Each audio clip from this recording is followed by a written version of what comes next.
In short summary of Part 1, Mata'afa livestock and villages were burned, tried to go from being a pretender to the sole monarch. Short War's defeat was undeniable, Tree signed with him deported, and Tamasisi's younger brother also led an insurrection but was easily shut down. And on August 22nd, 1898, Malitoa Laupepa died. Mata'afa, younger Tamasisi, and Laupepa's son, Tanu, all had claims to the throne. However, Tanu, whose family name and father made his claim more legitimate, was the one chosen by the Chief Justice of the Supreme Court. And this was decided on December 31st, 1898. It was literally only a few hours later that Mata'afa had a dispute with it, and his insurrection led into outright civil war. Tanu and Tamasisi joined forces, but being outnumbered 2-5, they stood little to no chance. Mata'afa won in the ensuing battle that lasted only a couple hours in the area surrounding Apia. Those defeated were forced into British protection. Foreign influence continued to play a major role, with Germany attempting to shut down the Supreme Court to make Mata'afa's acceptance even faster. However, this was met by resistance from the UK and US, who sent in Marines to reopen the courts. It wasn't long after that Admiral Albert Kotz arrived on board the USS Philadelphia.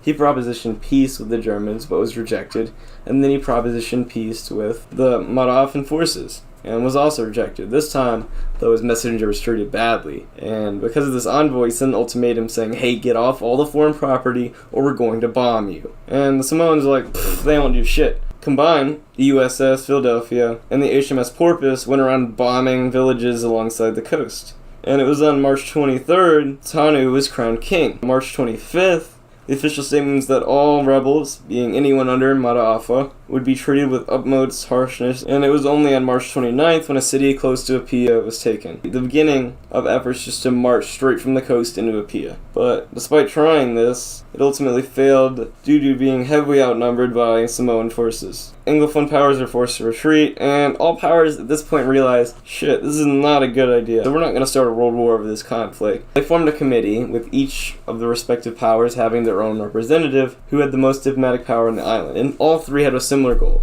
That goal being to have peace. And they worked really fast. So the first thing they did is like, hey, Mata'afa, get out of the city and just leave. And he's like, okay, because at this point, the Germans weren't even really supporting him anymore. Additionally, all their arms had to be laid down to prevent further violence, and they were reimbursed for all of this. It was also that the kingship was dissolved on June 10th, leaving no political motivation to keep fighting, and all three contenders for the throne were like, okay, whatever you decide, we'll go with. It was unlikely they'd make any disadvantageous decision. Due to a German condition, all three of the representatives had to agree for anything to get done. Now, they couldn't alter the treaty, but they could make policy, and it'd be standing so long as their government didn't reject it. But it wouldn't be official until their government did accept it. And after having a conference on this, all three representatives present with their government's backing, it was decided that all treaties at this point were null, and that the only way to stop future conflict was literally just to split the islands up. The UK just told Germany and America separately that they're like, hey, we're not going to make any claims to the islands, we don't care anymore, we're just kind of here to chill out. First of all, they didn't want to anger Germany, and second of all, more importantly to them, they were fighting the Boer War, and they were very busy with that. So, it ended up being that east of 171 longitude